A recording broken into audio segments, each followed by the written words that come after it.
All right. I think we are live. Come on in. Adverb junkies here. Kathleen, Kathy. Oh man, feels good to be a Monday post daylight savings time switch. Isn't that great? I was driving this morning and I was just, and I was looking at the billboards on the 101 freeway and it was like, if you're sleepy, pull over.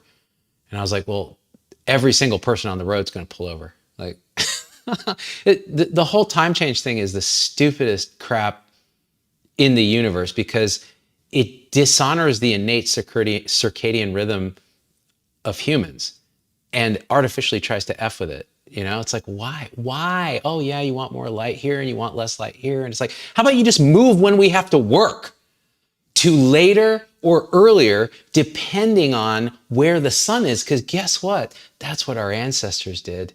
Actually, ancestors didn't give a crap. Did you hear, like in the Middle Ages, apparently, their sleep cycles were so different. They would just wake up in the middle of the night at like 2, do a bunch of crap around the house, like clean stuff up and mop and empty chamber pots and get plague and, you know, that kind of thing. And then they would go back to bed and then they'd wake up again in the morning. That was just how they did things. It's probably just some natural function. It's funny, my cat is all messed up because we're letting her out early and putting her to bed early. And she's like, what is wrong with you humans? So yeah, it's Monday. Hi, Mark Gregory, Smiesko, Amadeus. Yeah, it sucks, June. Yeah, what else is going on? I guess we're at war or something. Great. I mean, the whole story dream just gets weirder and weirder, doesn't it? And then there's this, like, the truth that this is really not anything what you think or can think, but it doesn't make the story any more pleasant or unpleasant, does it? It's just kind of like, oh, it's a kind of you can't really bypass because you're here in the dream. Well, let's just put it this way. There's no you in the dream. The dream is dreaming. And that's what's happening. And the sense of you is what's happening too, whether it's recognized as illusory or whether it's not. It's the same no thing showing up as that. So what are you going to do? You know, drink. That's what you're going to do. Hi, Maz. My daughter had it written into her work contract that she wouldn't work during sunset. Nice. That's a nice writer. I should put that in my stuff. You put your cat to bed, says Mary. Yeah, this cat, ever since she was a kitten in Las Vegas, Mitch, the cat, she loves this routine of being tucked in at night into the garage. You know, like, remember the Flintstones about what then that cat will stay out for the night, and the cat was all screaming and screeching and forced to do this thing. This cat loves it. So like it'll start meowing at like 8 p.m. and be like, meow, like start bothering us. Like, are you putting me to bed or what? And then so you put her away, and then at like, 6 in the morning or whatever, she's meowing to get out. But if you mess with that schedule, because she's on her own clock, she doesn't need no freaking quartz, dude. What am I, like 1,000 years old? Like, she doesn't need a Casio calculator watch. She just knows. Humans have the same internal rhythm. That's why it takes weeks sometimes to adjust from a time change. Now, everybody's different, so some people really like it and so on. I don't know. I just wish they'd pick one and stick to it. The sleep people say that picking standard time and sticking to it is the best for human sleep cycles because it gets dark when it's time to sleep and it gets light when it's time to wake up, which is what they like. And then most people are like, nah, just keep it at daylight savings because we get these longer days, which people seem to like. So, the problem is they tried switching back in like 1970 something. I did a video on this, and Americans just crapped the bed over it. Because I think kids were standing at the bus stop in pitch black, and they were like, "Oh, we didn't think about that." It's just, I don't know, man. There's no making everybody happy. Amadeus says, my name really pulls out the old Falco, doesn't it though? Dad tried to get Mozart in me. Do you think there's a meaning to the names we get? Quite a guy to live up to in my case. Yeah, Mozart was a trip. So I don't think there's a meaning to anything. So it's kind of like the meaning is constructed in the story, in the dream, right? So whatever we're calling your dad, that aspect of the dream, had some apparent dream reason for naming you after this dream character that never really existed in any substantial or real way beyond the story, right? So you can make and determine whatever meaning you like from it. Yeah. So I don't know. It really is interesting because even in the spiritual aspect of the dream that we call spirituality, it's also a story. It's also just this. It's life showing up as that, as an appearance. And this is not just a way of speaking. This can be a realization that nobody has, because the one who has it is what seemingly stops. And then there's just thising itself. Again, sounds a little dirty. And so the spiritual aspect of the dream is the dream continues, but now it has this like mystical aspect, or there's God, or there's meditation, or there's no self as a attainment, or there's non-duality as an ism, like non-dualism. Like, oh, nothing is two, everything is one unity consciousness. That's all a story. Because this has nothing. It has no story. It has no meaning or purpose or direction. It's just, and that can be realized, this sounds strange, by no one. It's just what is. So everything is just exactly what is, including the appearance of the story. The only difference is after, like there's a time in this, that when this realization seemingly happens and the me stops being the center, or it's seen that it never existed in the way that you thought. And then the you that thought it is seen to have been an illusion, and it was always thising. It's just seen that nothing really was happening in the way that you think. And that is the freedom. So then the whole thing is unfolding as an appearance. The whole spiritual dream, the standard gross reality dream, all the different levels of attainment and higher consciousness and lower consciousness, they're all seen as a beautiful story playing out perfectly by no one, for no one. And that's the absolute freedom for freedom itself, because who's left? That's the problem, is this is not a popular thing to say. It doesn't sell books or retreats, although some people are into it, because I think a lot of people just turn it into another story. Because there's nothing there for you. This is the end of you. This is the end of Zubin in his living room, and then there's just this appearance going eternally, like a waterfall. And these are just words. Melanie says, after I listen to our lives, because I cannot listen to TED Talks or podcasts because it's all just mana, mana, mana, beep, beep, ba-deep. Oh, so she's saying after you listen to the live, she can't. Okay, so here's, oh man, I love that. How do I say this? There was a period, apparently, where Zubin went through this thing. We'll just speak conventionally. I went through this thing, because that's stupid. We're just talking.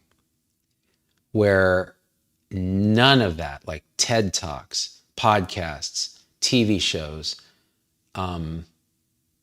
anything where there's intellect or some kind of meaning or purpose implied, or any of this stuff, drama, human drama, there was no interest.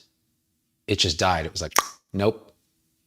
And I thought, oh, it was strange. There was almost a little movement of grief that arose that was like, oh, I don't even have that now. I can't believe it, so it's not real for me, so it's pointless. Then something interesting happened. Even that F was no longer given. I'm trying not to curse. I'm gonna play with that for a while, the not cursing thing, and see how that goes. Because I have this sneaking suspicion YouTube is penalizing me for all my F-bombs. I think. This is just a test that I'm doing. We'll see if it does anything. Even that F of like, oh, this doesn't make sense, I'm not interested, there's nothing, that goes. And then it's just like, ooh, podcast on science. Like, or, TED Talk where some apparent person is on stage aggrandizing their ego and talking about all the great things they've done, but pretending it's about compassion or other people or whatever. And it's just me energy, meing. You can watch it and go, wow. And you can it just is everything. It just becomes everything. So I was watching, there's some great, I mean, YouTube is fantastic, you guys. Like as cheesy as it is to say, like it's not a popular thing to say. YouTube, there's stuff on there that's just, it's amazing, it's hilarious, it's stupid, it's brilliant, and it's all a story. And it's totally fine. Like I can't watch spiritual stuff on YouTube because that's just dumb. How can you can't talk about this? And it's not spiritual. In fact, that's what's seen as like that was a story. That was the spiritual ego, the spiritual story, the spiritual me, the spiritual dream. No problem, nothing wrong with it. Just like there's nothing wrong with watching a video on astronomy or a video about styropyro blowing something up with a handheld laser. He turned a laser pointer into like a 1 watt like death ray. It's like, dude, that's badass. Or you're watching, you know, you're flipping through Instagram Reels, laughing your ass off at like all the dad jokes and the stupid Gen X humor that I love. I was just like, yes. Or the millennial humor, like all the Harry Potter humor on there, or the Gen Z brain brought, actually that's more Gen Alpha stuff. It's like, it's hilarious. So why not? You know, but if the energy's not there for that, it just won't come. It won't show up for you. It just won't happen because that the dream is dreaming itself. So you can't even resist like the stupidity of it all, the meaninglessness. It's like, that's fine. That's part of the whole dance. Like, go for it. And then like transiently, that's your meaning for a you that can't be believed anymore. It's really odd.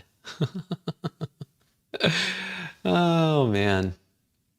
Junk of Ages says, after death, the soul remains. That's a good story. I don't know. I don't know what death is. I don't know what after death means. I can't find any of that. And then I can't find I. So then it's just this. So it's like, I don't know if that statement just, it's a fun statement. I don't know what it means. Kathy says, I send my husband Gen X reels while we're in the same house, of course. So there's a great Gen X reel of a woman sitting in bed and she's got the covers pulled up to like here. And she's like, and you just hear this cackling, this male cackling in a different room, just and she's just like, and it's like me moments before my husband inevitably sends me the stupidest effing reel I've ever seen. And he's just cackling. I mean, that's how it is in this house. Like both of us do that to each other. My wife sends me this dumb crap. I send her this dumb crap.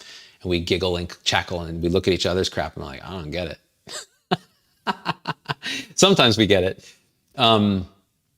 June says, I bought several books a few years ago when I was first listening to you and being introduced to this, but barely read 1.5 of them before realizing it's nothing. And I wasn't really learning anything. Dude, you're so lucky you figured that. It took me so long to figure that out. I thought this was something you could learn, an achievement, a practice, a technique, a path. And here's the irony of this thing. This is the weirdest thing. So people who speak like me, like there's no you, ultimately this is just lifing, this is wholeness showing up as individuality, like it's all appearance. Most of the people who talk like that have had some realization of that, right? Or the full realization, the thing just drops away and that me story ends. Almost all of them, when you look at what when they tell you what the me story was for them, for the apparent them, it was reading all the books, going through the philosophy, doing the practices, going to the retreats, doing psychedelic, whatever it is. They all will often tell you the same story. Jim Newman, Tony Parsons, they all did those things. And then they're telling you there's nothing to do, there's no path, there's nowhere to go. And this is, I think, why this is. When you're fully dream bound, there's an apparent you, that energy is everything. It feels like an individual and it feels like it has a future. It's not enough. It's never enough. It's always trying to make itself better. It's trying to find enlightenment, trying to find freedom, trying to reduce suffering, doing all those things. And if you were to tell it at that point, what I'm saying now, which is you aren't, there isn't a path. Nothing is happening the way you think. There is no you moving through space and time. You were not born, so you do not die. Birth and death make no sense. That's a story. But in reality, there's only nothing showing up as everything. Well, imagine how that's going to sound to someone who's fully identified with their thoughts, their body, their story, and they can't help it. This is all innocent. This is just how it is. And it was that way here, and it was that way for Tony Parsons, and that way for Jim, all these like radical non-duality speakers that speak in this way, right? So when they speak in this way that gives no concession to that, it sounds, number one, they'll be accused of nihilism. Well, this is nothing matters, so aren't you going to be amoral? This is nihilism. This is emptiness. This is nothing. Because from that standpoint, it is. There's nothing for the me energy in this, nothing. It's the end of the me, you see? So it's not going to be received. And then what seems to happen is, in the dream, that suffering continues and the me continues to seek. So it reads the books and it does, and this is not always the case, but this is often the case. It does all the things and it punishes itself and it tries to get where it never has left. And it loosens, identity starts to loosen. It goes through the trauma, it goes through emotion, it goes through all this unfelt stuff.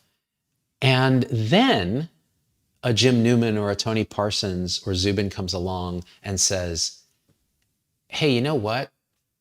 Pats it on the head. The me will keep seeking and seeking and seeking, and it's the end of the me that is this, and there's no seeking and there never was, and you'll see that.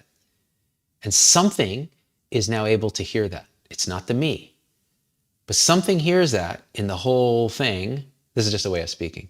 And then pop, you can get either a glimpse or a thoroughgoing realization, or you just keep coming back to that message. But prior to that, for many, not all, some people come to it the first time and it's like pop. So it just depends on the conditioning, the karma, so to speak, if there's such a thing, causes and conditions in the dream. In the dream, that lend to that. And so then it just can snap. So there's a struggle here, because if I'm being truthful, if I'm being completely radically honest in any moment, I would say, there's nothing that you can do. Abandon all that hope and hopelessness, and there's nothing you can do. So I'll just keep telling you that, and at some point maybe it'll click. And that would be the radical truth, that the whole spiritual pursuit is a fool's errand, right? Because it is the seeker that is the apparent obstruction, but you can't obstruct anything, because even the seeker is lifing. So then there's this thing that arises here, that it's like, just talk to people where they are. It's a little tough in a YouTube video, because who am I talking to? It's whoever's commenting, right? But if I were one-on-one, the conversation might be very different. If someone's just fully mind identified and in their story, you sit there with their story, and it's everything. And there's natural availability, compassion, and there-ness that just arises.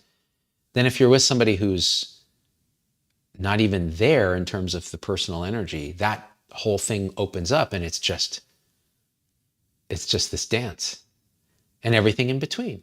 And that's life. So it doesn't have to be any way. There's no way it has to be. There's no way you have to be or have to talk or have to pretend or all of it. Let it go. That's authenticity, is just what's arising is arising, and it's no longer resisted. It's no longer tampered with. Who could tamper with it? Just that me energy thinks it is. It thinks it's in control. There's no control. It thinks it's the agent of its decisions. Nope, there are just decisions, no agent. It thinks it's an individual who's going to get better. There's no individuals. There never have been. There's no getting better. There's just this. So that's the radical truth. But what good is that?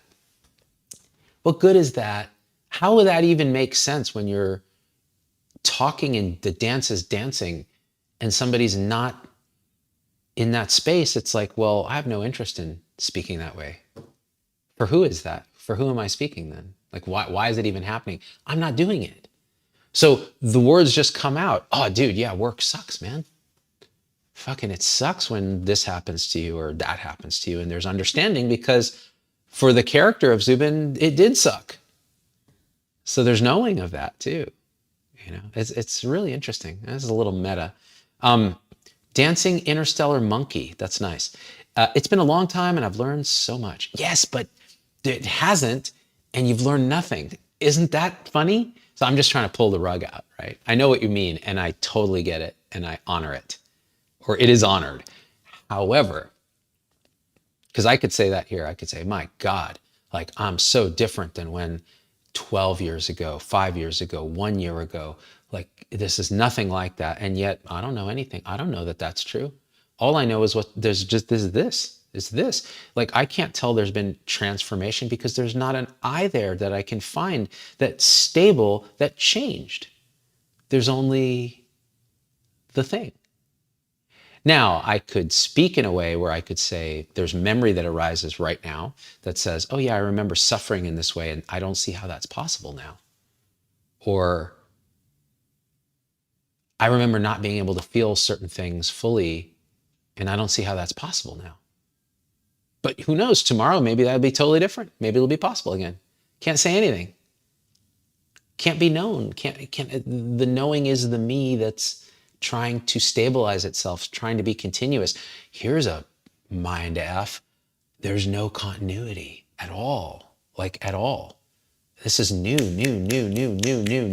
It's only memory that arises now that seems to make a continuity, these little binding moments of memory. That's all appearance. It's a radical free fall. It seems like it's continuous from birth to death. Isn't that a miracle? That's the miracle. That's the miracle of life. It's amazing.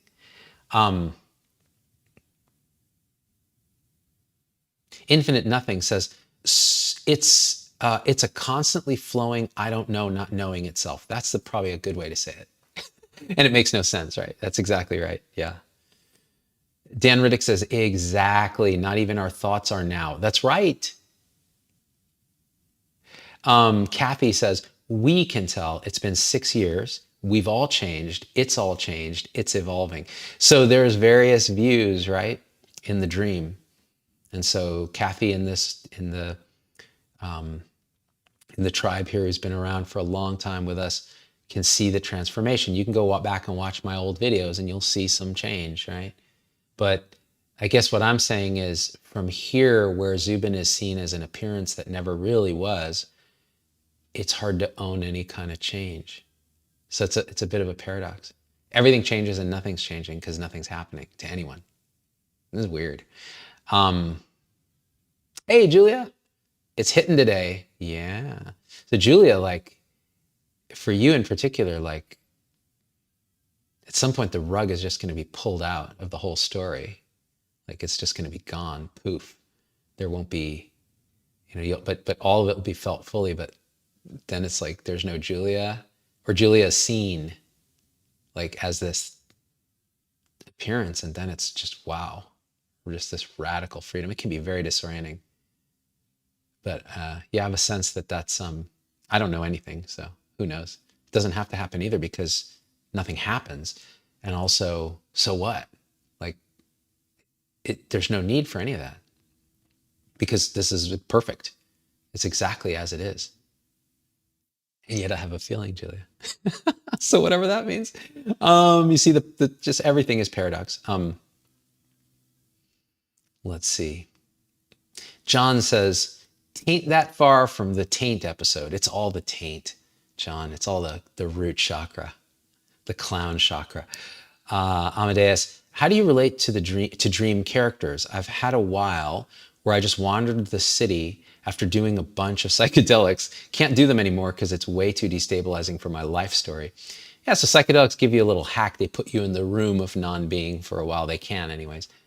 So I'll just tell you this. I can't do any psychedelics now, so I don't see the point. Like, it's just another perturbation of the dream. So what? How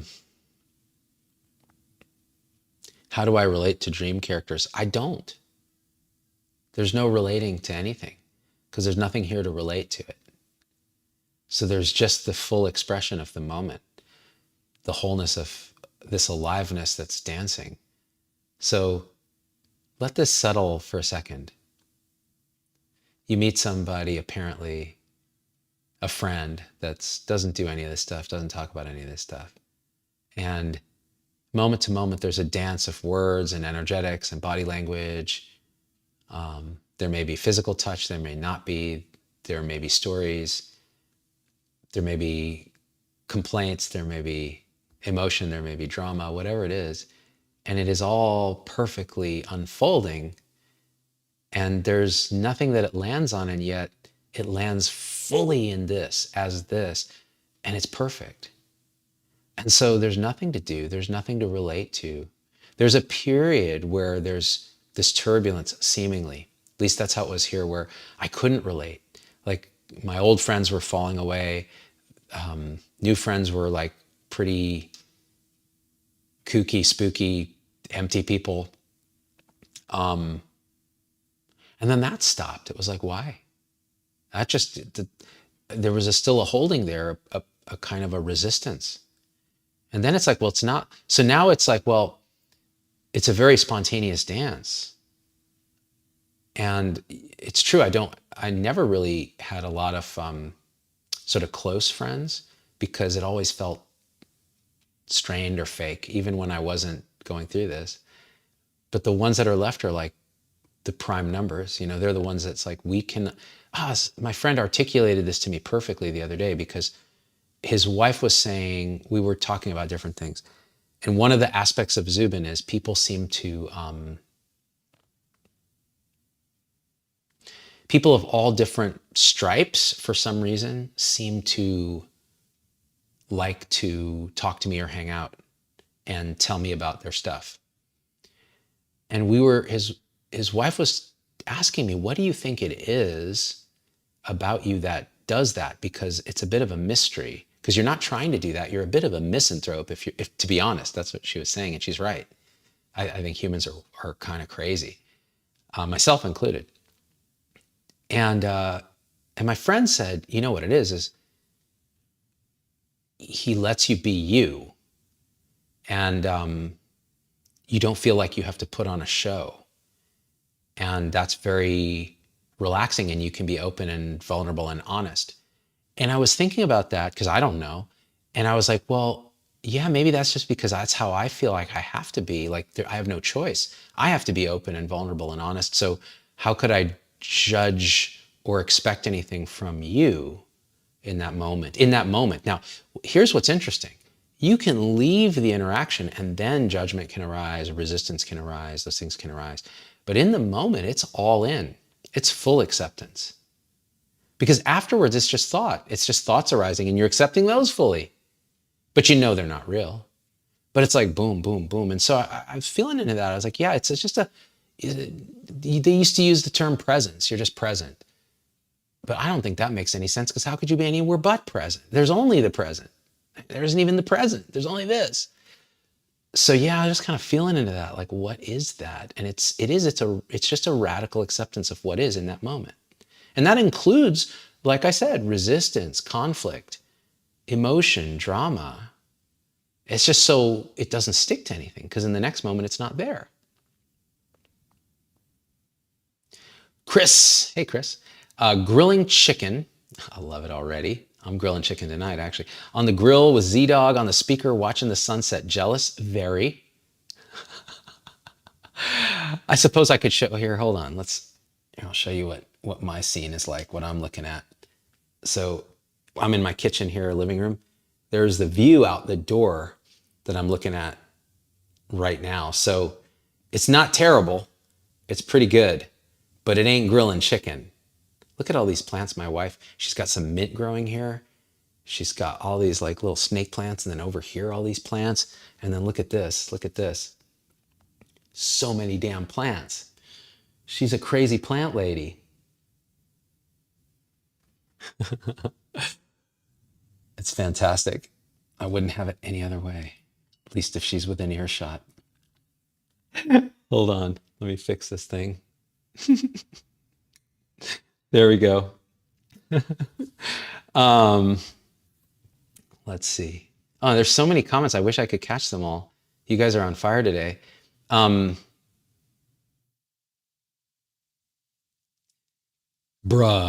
it's really good. Your view trumps mine, says Chris. I don't know, man. If it were a view of a chicken, your view trumps mine. A grilling chicken. By the way, chickens, oh my God, I was reading about how much they torture them in these factory farms. I feel terrible eating chicken, but I'm going to eat it anyways because Zubin likes chicken, but I'm going to feel bad about it, or bad feeling will arise. I don't know, man. You guys, like, this is the other thing. So one of the things that, I'm going to screw with this light a little bit. Hold on. Okay. Um, it is a deplorable view, Juliet. It does seem like our sense of I is tied to memory. Does dementia patients lose that, Laura Nixon? It's an interesting question. There is a memory to give us the story in the narrative I, but the sense of I, the sense of I'm an individual apart from others, is energetic. It's a body sense.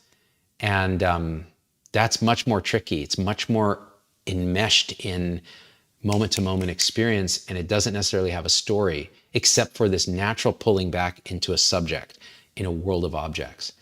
Okay, so back to what I was saying before. Things kind of hit in random ways now because you can't really resist what's arising. And it doesn't matter whether you believe a story to be a story, a dream to be a dream. That doesn't matter. There's no belief here. It's just the full-on expression of the humanity dancing, right? So I read an article today. It was in Florida, I think Gainesville somewhere.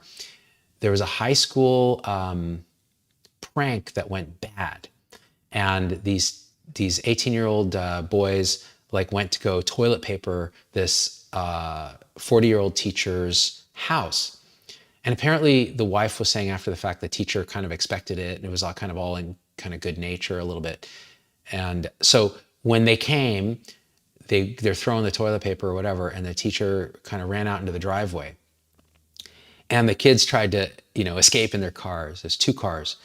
And the teacher tripped in the driveway, fell in the driveway, and got run over and killed by one of the 18-year-old drivers. And the driver got out of the car and tried to help and called they called 911 and everything. And of course everyone in the car was arrested, and he's charged with vehicular manslaughter.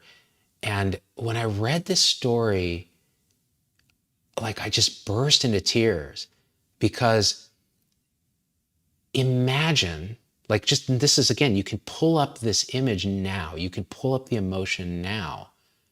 It just arises. You're not doing it. It has nothing to do with dream or reality or anything. It's just what is. It's what arises for me.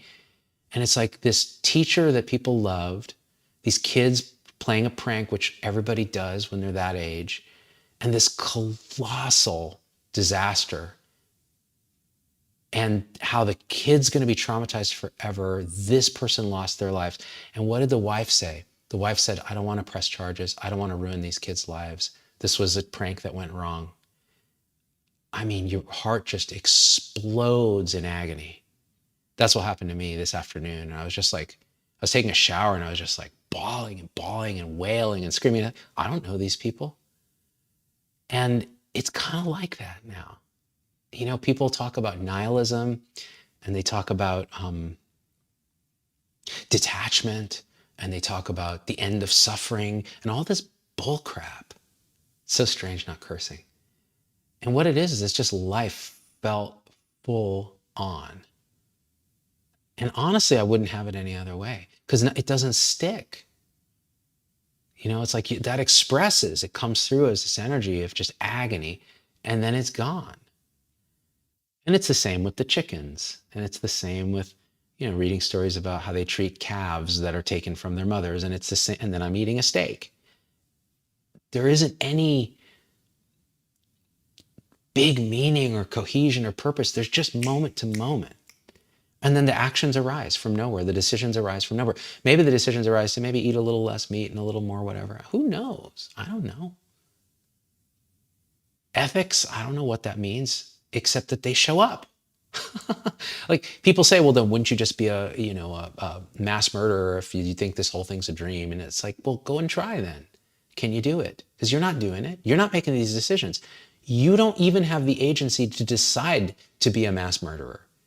If that's the destiny of this story, that's what's going to happen. If it's not, it ain't. And there's no you to do anything about it. Dan says, nothing is now, nothing is real. It is what it is, which is whatever you want to make of it. Honestly, I think we all have our own truths, but once you find it, it's obvious. I think that's a good way to say things. Yeah. Yeah, Vicky's Duck Vicky. OMG, that's tragic end to the prank. So sad for everyone. Yeah, and you're back in Florida, no less.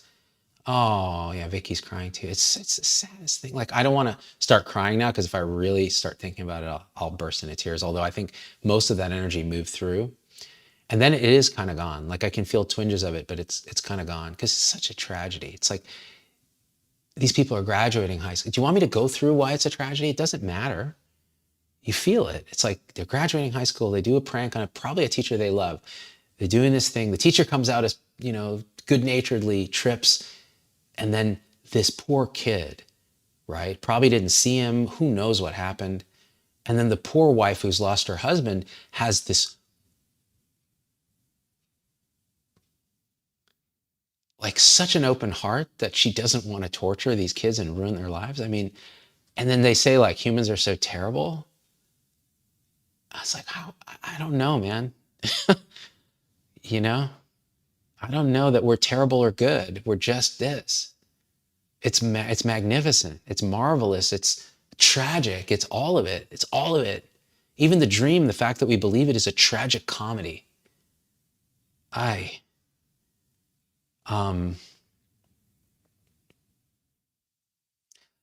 Yeah, Dancing Interstellar Monkey says life can get better though. And this is also the paradox. When this is all cleared, when the realization that nothing was ever going on is going on, life seems to just be fine. I would not want it seemingly the way it was, although it's hard to remember now. I wouldn't. Even with all the torture I've been through, it's torture for the me. It's like the body goes through this wringing out, at least for me. King Crimson says, oh dude, King Crimson. Da, da, da, da, da, wow, wow, wow. Cat scratch, iron claw, neurosurgeon screams for more. Dude, I love King Crimson, at least that song. 21st century schizoid man. If people had to slaughter their animals themselves, everybody would be vegan. Well, I don't know that that's true because a lot of farmers do it, but this is the difference. They're connected. They're connected to that process. They're connected to the circle of that. They realize that humans are, in some sense, they can be hunters. And that's okay, but they're there. They're intimate with the process. They're not at some distance then watching it in horror. They're deeply involved in it. And they're wired that way. And it's totally fine because they're not doing it. It's the thing in itself. But yeah, I think a lot of people would be like, ooh, I don't want to, because they've never really done that. I mean, I grew up in the Central Valley on a basic orange orchard surrounded by farmers. So, I mean, I know this thing. John says, yes, the blamelessness of the heartbreaking nature that some people will end up being born such that they only know the joy of sadism. Yeah, you feel bad for everybody and good for everybody. It's very strange.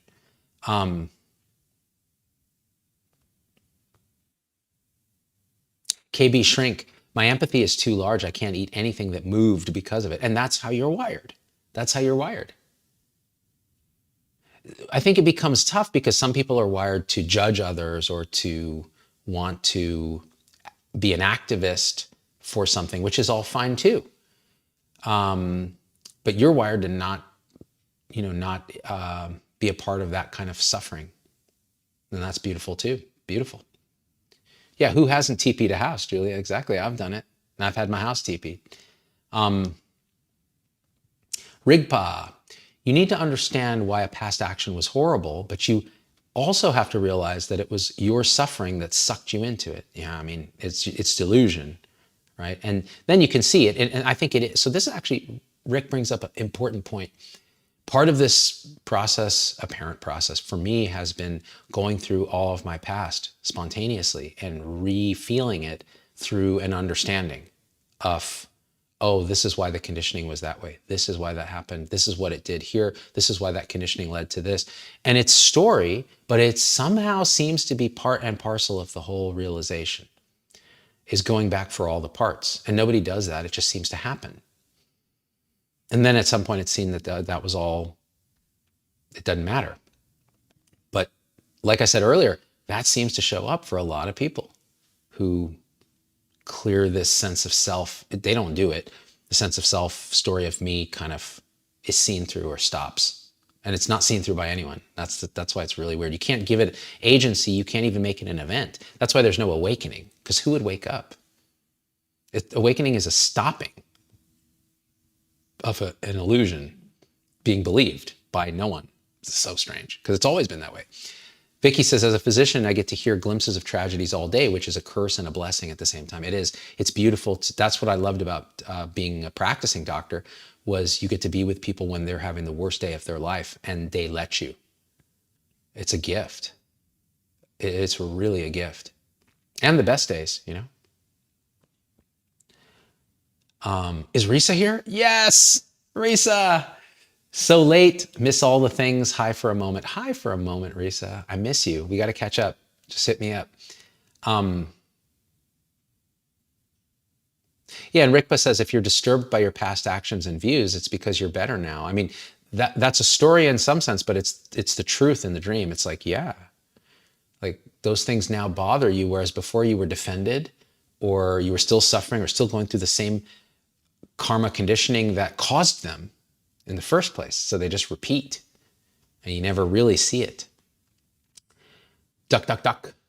Duck, duck, go duck says, I keep getting dating website ads during Z's live chats. Is it only me? Does the Z character have any control of this? No, I turned off mid-roll ads on this.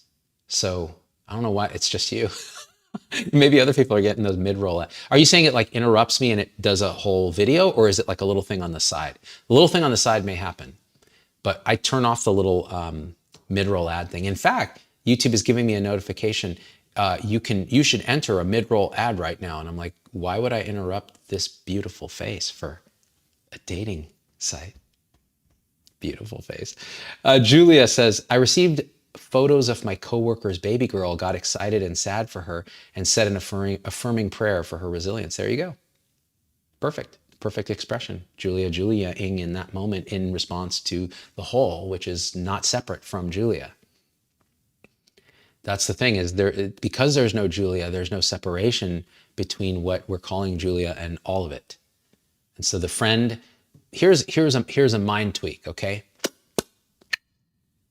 I can't say anything ontologically, meaning this is how things are, but I'll say this is how they seem, okay? Nothing happens outside of what is immediately apparent. So in this moment, it's like light, the colors, the view out there, the sound of my voice, the movement of my hands, the vibration in the chest.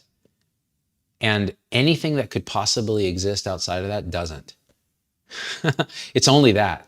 And so in the moment that you're talking to the friend and that's arising perfectly, and that's it. And there's no gray area. It's only what's there. And then the next thing is only what's there. And this happens eternally.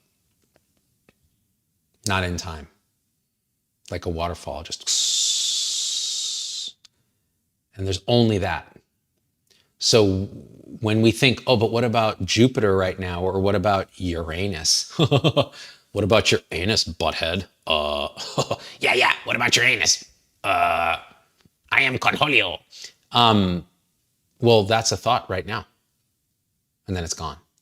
And there's no your anus. There isn't even your anus, because that's not in experience in the moment until you, okay, here's the thing. So you decide to pay attention to your anus. You're going to feel your anus right now, right? You're going to do your Kegel. You're going to clench your butthole. Who decided to do that? Where is the decision coming from? And what is done? Is something happening? Is attention moving? Or is it like the frames of a movie where it's like colors, sensations, suddenly anus sensation? Thought that, why am I clenching my anus? Why am I listening to this bald clown telling me to clench my anus? All of that is just, no attention is moving. It's just, this is appearing, then this is appearing, then this is appearing. Lower, lower, lower, lower, lower, anus. You didn't move attention. There's no attention. There's no consciousness of. There's no separation. There's just anusing. And then the next thing. And that's how everything is. Crazy. Anus. Bye, Kathy. Let's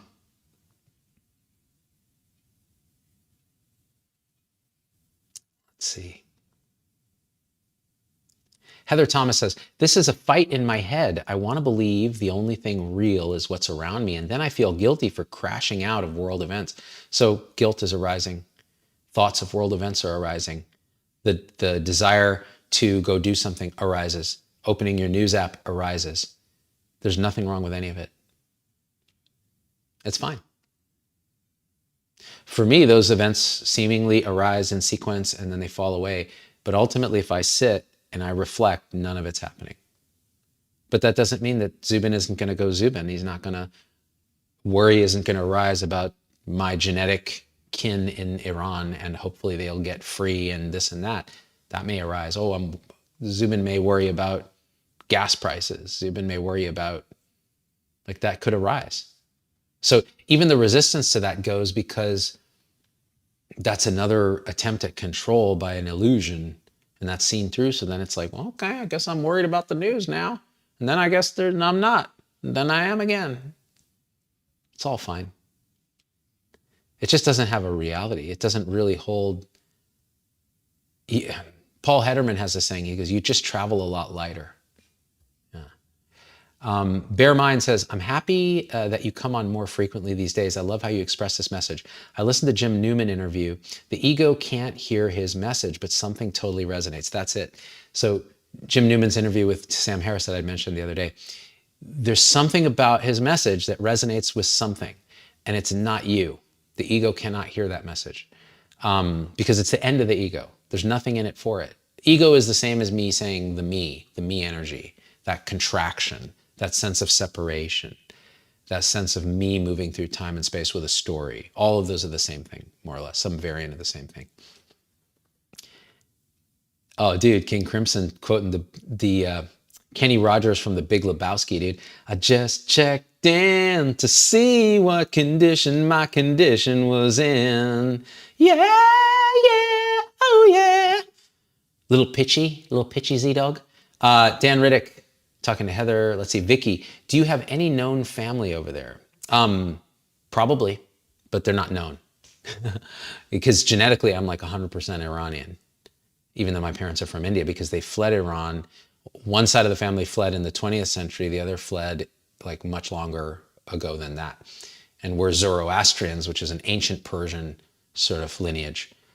So we were sort of booted out by the Muslims in that sense. So the skin in the game there for the Zubin character is he wants to see a free and prosperous Iran that isn't run by theocrats, because, that's a kind of belief structure that seems to cause a lot of harm. Of course, you could say our belief structure causes harm. You could say all belief structure can ultimately cause harm, but it's what's appearing, so you got to just roll with it. So we'll see what happens. But yeah, there's a little apparent skin in the game there. Yeah, Heather, it is beautiful. That's the thing. It's not even a perspective, because that requires a kind of a sense of an individual standing apart and looking at something. But I know what you're saying. This is beautiful because it is what is. And it's just like, whoa. And there's a sense of awe that arises for here. It's like, wow, how is this even happening? How is this even occurring? Let's see. You guys are on fire today. Jerakosha says, does your seeking energy ever come back, and what do you do with it? So first we'll nitpick the sentence and then we'll speak normally, okay? So the nitpicking is there's no your seeking energy. So even that is like I'm trying to own something that belongs to me that I'm doing, the seeking energy, right? So it isn't like that. But that said, here, seeking energy is anything where it says now, it's seen that there's a movement that arises that says this shouldn't be the way it is, and there's something wrong here that needs to be fixed. And so it might be that something's happening and I'm like, no, this isn't supposed to happen. I'm supposed to be awake, or, all this nonsense. And then something arises. Maybe I should go meditate, or perhaps maybe I'll read some spiritual book, or there's a sense of restlessness and I need relief from that. So I need to do this. So that used to arise a lot. And now if it does, like there can be a sense of that can show up, and it's kind of seen very quickly. It's like, oh, there's that seeking energy. But it's not, it's like it's seen as an energy. It's not seen as me. Now, the sense of subject in a world of objects, that seems to arise, and that's kind of experienced, and then that can drop, especially when it's noticed. It's like, oh yeah, subjectification seemingly happening. And then it's like, nope. They're just, so it is a little bit fluxy here. And I don't know if that changes or if it stays the same. Some people say it's gone for good. Others say it goes back and forth seemingly, but it's all just what's happening. So now what's different now for me is even when that happens, there's no belief that it could be otherwise or should be otherwise, or that there's anything to do about it. That's a huge relief. Really, it's like a huge relief. Risa says, no, he's not in the Epstein files. Did someone ask? That's funny. I know people in the Epstein files. Yer says, yeah, did you appear in the Epstein files? No, I'm not in the Epstein files. And the only way I would have shown up in the Epstein files is if one of my colleagues had cited me at the time about something, but that was years ago, so I doubt I was prominent enough to be known. Yeah, sadly, no. Sadly. I don't get to be a pedophile adjacent. Dan says, you should always be seeking, even if you already know your truth. You never know when your truth will change. It does more often than you think it does. Yeah, I don't know what that means. Here's one I don't understand. You never know when your truth will change. You should always be seeking. I guess I might interpret that as saying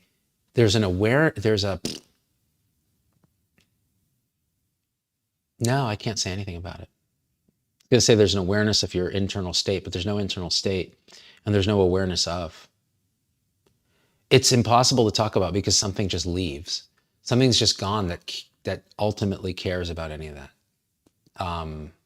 Yeah, I can't really say more than that from here. That's my experience.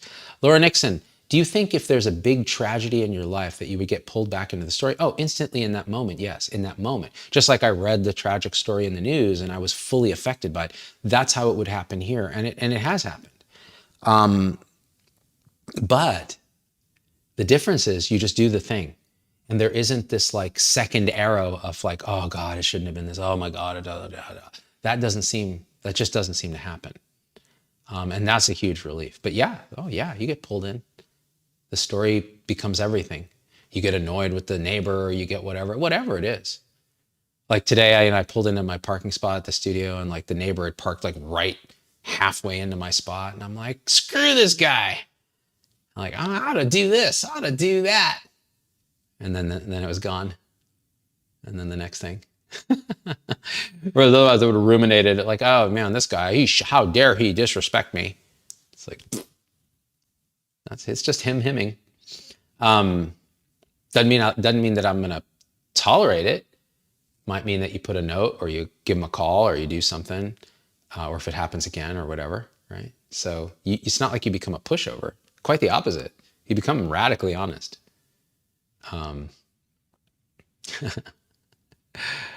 Also, Risa, how do you know I'm not in the Epstein files? Did you look? You searched the Epstein files for me, didn't you? Because we used to work together. You're probably like, I'm going to find that. I'm going to find out that he's in the... Wouldn't that be hilarious? If you were the one who discovered that I'm in the Epstein files and you made it public, I would love that, actually. I was thinking about this, like, if I were, going back and forth in emails with Epstein, how would I feel? What would I do? I've said this before, actually, when it happened.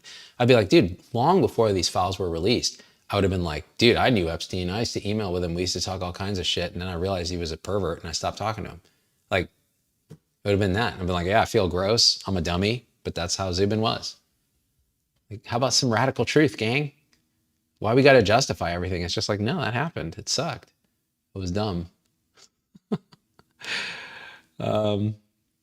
Vicky Irwin says, did you Google yourself to make sure? I didn't, but I'm sure I would have heard if I were in the Epstein files. I never knew. Didn't know who he was. Tom Heineberg had to tell me who he was, because Tom and Logan used to make jokes about Epstein way back then in 2019.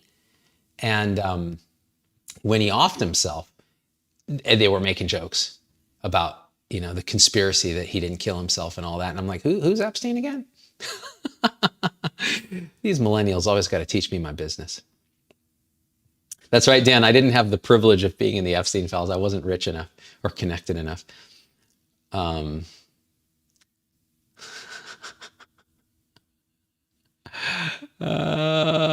Risa.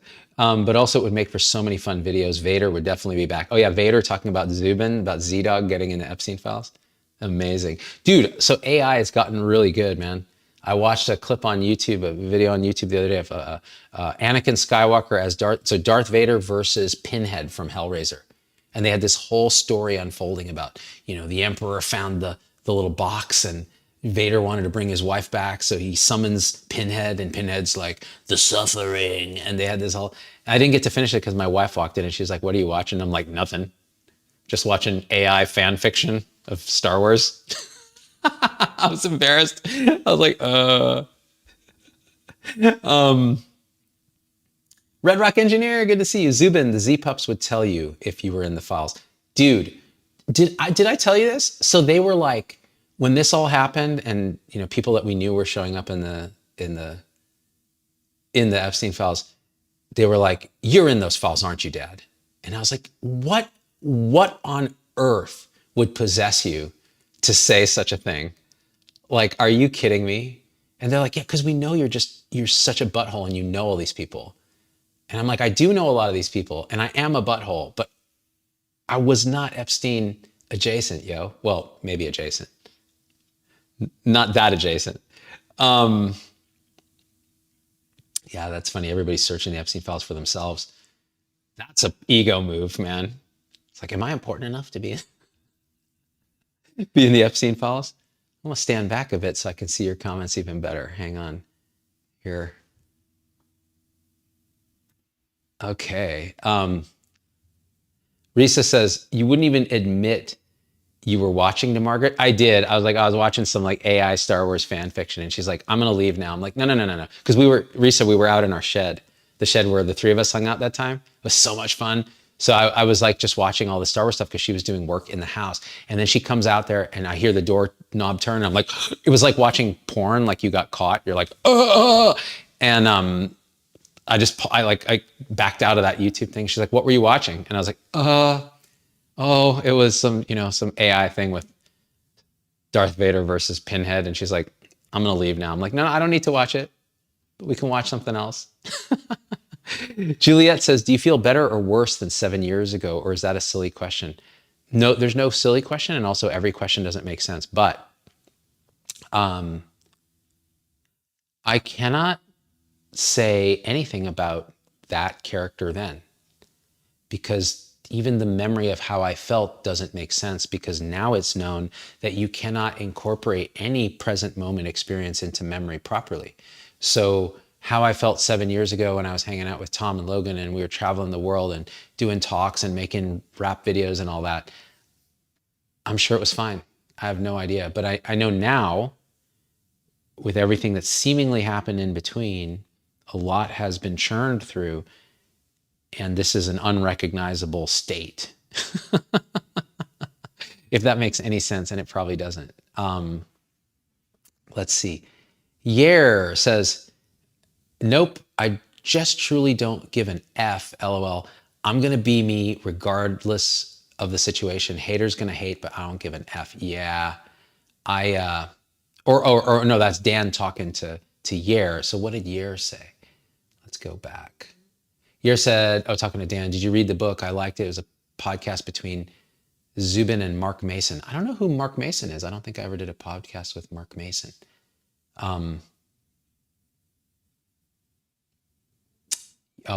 I'm going to leave that alone. Because I never interviewed the How Not to Give an F guy or whoever Mark Mason is. I don't know who that is. Pippananda says, Jon Stewart is in the Epstein files just because they mentioned his name in a discussion. Right. Exactly. There's a few people that I know that are in the Epstein files for that reason. Red Rock says, physicist YouTuber Sabine Hassenfelder. Oh, I love her. She's amazing. is in the files. She was mentioned when Epstein was giving money for research in 2003. Right. So a lot of these people were like trying to get research money, right? So they're like smart people. I'm gonna stretch out a little here. Hang on. I'm gonna sit on my knees. Ah, that's nice. Ah, standing for too long. That's right, Risa. What happens in the shed stays in the shed. The he shed, she shed. We miss you, Risa. You got to come visit us again. Rigpa, Country Joe McDonald is passed. Speaking of giving me an F. Oh, dude, Country Joe McDonald. I'm trying to remember who that was. Might have been a little out of my demographic, but sorry for the loss. All right, let's see. Where are we? John Pienta says, Zubin dodged that bullet. Looks like Peter Attia did not. What a fall from grace. I used to want to be on his and Sam Harris's podcast, and I've lived long enough to see beyond them as role models. Well, this is the thing, like you see beyond anyone. Like, I mean, I know Peter and I know Sam personally, and they're both incredibly smart, complex people. But I would say both of them were somewhat of role models for me back in the day. And now that just doesn't compute. Like, what is that whole thing, right? Like, I can understand mentorship, someone helping you, supporting you in person, that kind of thing. But role model is kind of like, oh, you want to be a little like that, but you don't know what they're like. And you don't know, it's more seeking energy, isn't it? It's like you see something and you're projecting what it is, and then you're like, I want that. And that's how I was. And that doesn't seem to happen anymore. It's really not happenable here anymore. I think now tomorrow it could be different. Who knows, right? Can't say anything. For sure. Yeah, Dan's talking to people in the comments. That's awesome, man. Have you ever thought about doing an AMA? Ask me anything. So I used to do a lot of live AMA on YouTube. In a way, that's what this is. But I did a few AMAs back in the day on Reddit, and they were huge. Actually, at one point, Reddit themselves reached out to me. They wrote an article about what we were doing or whatever, because of the AMAs were so big. That was back when I was talking about transforming healthcare, because that's a topic that like people can really get behind, right? Even though it's all illusion. And so, yeah, that was back in the day. But talking about this stuff, like, I don't know. What I would say is, like, the Ask Me Anything is kind of like, well, the questions themselves dissolve in a sea of just, it's a way of speaking. Yeah. Oh, the opening of Woodstock, Country Joe McDonald. Oh, that's where I remember the name. Thanks, Rickpa. Yeah. Wow, that's a big deal. That's a boomer icon, man. Candied Cloud says, does anyone go back and forth from living in the story, then realizing shit is just a story, and then snap out of it? Is it normal, or should I do some sort of daily practice? Whoa, this is a great comment. Okay. It seems like everything happens. That seems to happen. The trick is then it's like there's a feeling that arises, I should do a daily practice. Now, here's the thing. The very radical people will tell you there's no you, there's no practice. That's all seeking mind, keeping you in a state of separation and attainment seeking. And that's the problem, but there's no problem, because even that is this. But I'll just tell you, yeah, seeking can arise like that. It flip-flops like that, apparently. And then you go and meditate. Now, this happened to me. I'd be like, oh, I better go back into a practice. I better go do a practice, maybe inquiry, maybe meditation, maybe chakra stuff, maybe yoga, maybe whatever. And now it's like, and then I would do it and nothing would, I mean, I'd have some mystical experience or have some clarity, but it didn't mean anything. It was just more story. And you could see it and you're like, well, this is just nonsense. It's this. It's so simple. It's just so radically nothing. There's no fireworks. There's no explosion. There's just this. And then it's like, well, if meditation arises, fine. If inquiry arises, fine. It's going to be done. You're not making the decision. Yoga for me is what seems to arise here. And it's not done as a spiritual practice. It's done because Zubin and Margaret, his wife, enjoy it. And you could say, well, it puts you in the body and it does this, but there's no causation. It's just like, nah, it's a nice part of the story. I like it. It seems to wring things out a little, and there's more flexibility and strength and balance and stamina. And it's like, okay, I do that. And it's the same with meditation. Like Zubin likes meditation because it clears some of the thought noise. And it's just seen as like this clarity, which is also a thought form. So it's fine. Maybe Zubin prefers that thought form to this noise of like rumination thought forms. None of them are believed anymore. But it's like, yeah, so sometimes meditation arises. So it's all fine. You're okay. There's really nothing to do, and the doing will show up. So you don't even have to resist that. You don't have to judge it. Even if judgment arises, let that be. You're really okay. Like, this is unfolding in a way that no one can know through mind. And it's perfection because it's exactly what's happening. The seeking, the not seeking, the attainment. And there's nobody to wake up. There's nothing to do because it's already this. And if there's suffering, that will ring itself out in the story through whatever. Maybe it shows up as a big spiritual path and a hero's journey, and then maybe a dropping of that. Maybe not. Doesn't matter, because it's okay. It really is. It really is okay.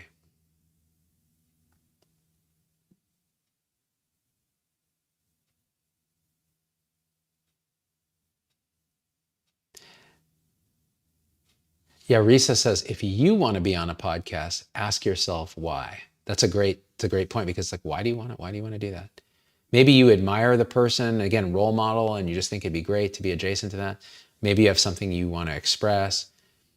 For me now, it's like, dude, I can't think of, like, I get invited to be on podcasts all the time, and I'm like, nope, I don't know why. I got my own thing. Why would I? Unless it's somebody I'm interested in talking to, like I would talk to on my show, then I'll be like, sure. So I remember, like, during COVID, Neil deGrasse Tyson's people reached out and they were like, we want you to be on Star Talk. And I was like, whoa. And that was like, it was like, wow, that guy's a role model, because he's an incredible science communicator. So he was a role model at the time. So I totally wanted to be on there because I wanted to get that jolt of dopamine and validation from being on my role model's show. Neil deGrasse Tyson. Of course, turns out he's a little bit of a creep, but that's okay. Everybody is. And it never happened, because when I replied, I was like, yeah, sure, that'd be great. They just ignored me. I don't know why. They reached out and then they totally ghosted me. And I guess maybe Neil himself was like, who the hell is this guy? Who knows, right? I don't know, because they have people that do this stuff. Maybe they're like, what's he going to talk about? Because it was all during COVID. So it's probably COVID stuff. Or maybe they dug in and they thought, oh, maybe I'm like too, Vinay Prasad adjacent or something. Oh man, Vinay. Oh, I'm hoping we can do videos soon. Stay tuned. Although I don't know if I want to. Guess we'll see what arises. But yeah, now, like, if Neil deGrasse Tyson was like, oh, I'd like you to be on my podcast, I'd be like, why? For what? What do you want to talk about? Oh, like, oh, I don't want to talk about that. Vicky says, my body definitely likes yoga. I wish I had discovered it before my 50s. Me too. I discovered it at like age 50 something. Prior to that, it was nothing but running or going to the gym. It was a beautiful pandemic discovery. Yeah, I only discovered it last year. Well, in 2024, I discovered it. Can you think of anyone whose podcast you would say yes to today?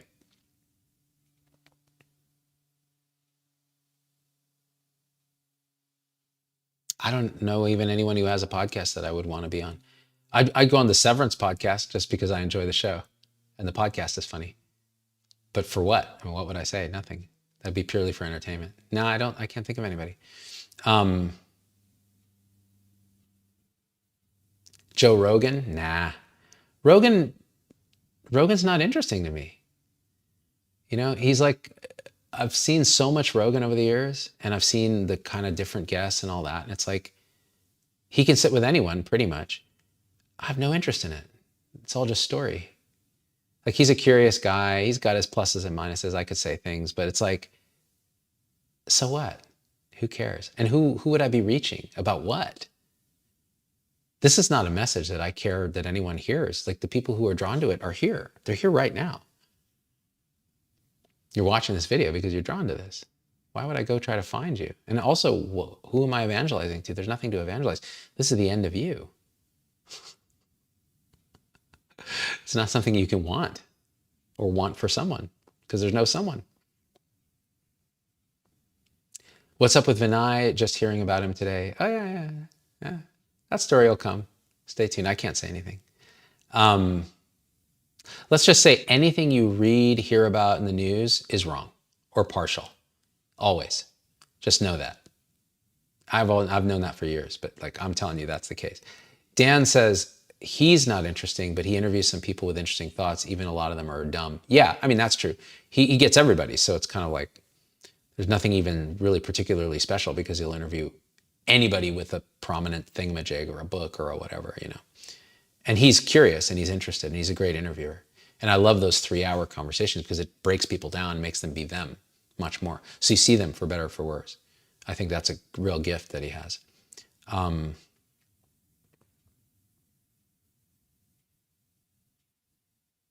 Have Michael Singer on your pod, says Candy Clouds. Yeah, you know, all that, like, forget what his book was. I read it. I don't know. It feels kind of spiritually to me. It doesn't feel quite true. It's part of the story. It's all fine. And it hits at the right time for right people at the right time, apparently. But yeah, all that stuff like Eckhart Tolle, Adyashanti, everybody basically, they just don't make sense anymore. It's like, I get it. And the parts that make sense kind of resonate, but why? It's like, why even, like, why? It's new for me, man. I used to talk about a role model. Idea was a real role model. It's kind of like, so what? There's a big so what? Like, what are we talking about exactly? Like, it's this. At some point, it just goes. You want the nation's reach? Get the nation's reach? Find Nancy Guthrie. Risa, you're just like my mom, dude. All she can talk about is Nancy Guthrie. I'm like, she's dead, okay? 100%. Because you don't disappear for this long without a trace. Somebody killed her and is going to take a while to catch them and find the body. That's what I think. And it's tragic. But I mean, this happens all the time, all around the world, but because she's famous, it's a big deal, right? I'm more upset about the guy who got run over in his driveway. I think that's really tragic. Sense and Work says, you should have a talk with Daniel Schmachtenberger. I mean, one-on-one. He doesn't have a podcast, though. He, luckily for us measly peasants, was on a few sharing his fascinating thoughts. So Sense and Work, Daniel's a friend, and he was on my podcast. We did like 2 hours of talk on spirituality, healthcare, existential threats. So just search Schmachtenberger and ZDoggMD. It's there. I'll say this. I don't care about any of that stuff. Like, it's a fun story. It no longer lands. Like, I have no interest in talking about that stuff. He's a really smart guy, very high intellect, been through a lot. Yeah. Yeah, sweet, such a sweet guy in person. Like, such a sweetheart. Just like just radiates this kind of kindness. Really sweet guy.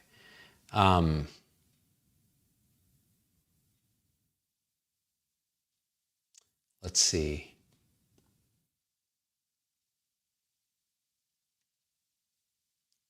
Yeah, Vinay. Been there, done that, ho-hum, San Pablo. Yeah. Oh, damn, we'll look into that. Yeah, you'll enjoy it, Sense and Work. Yeah, I think you'll enjoy it if you like Daniel. He's a gem. He was on Rogan, actually, with, what's his name from the whole social media thing. I forget his name now. Yeah, I don't know.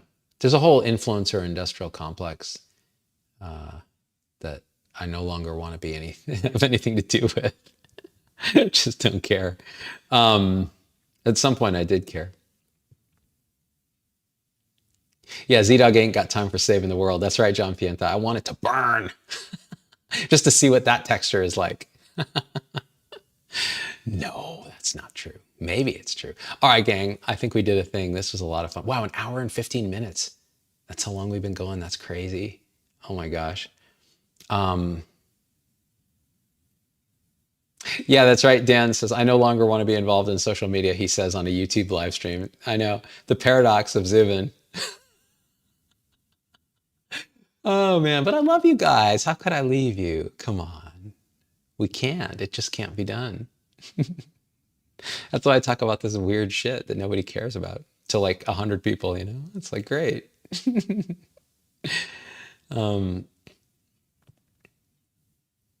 Yeah, MG, those experiences happen. They happen. They're just experiences, but they do happen. All right, Dan, glad you're here. Good to see you, Influencer Industrial Complex, Risa. All right, gang, I love you. Peace.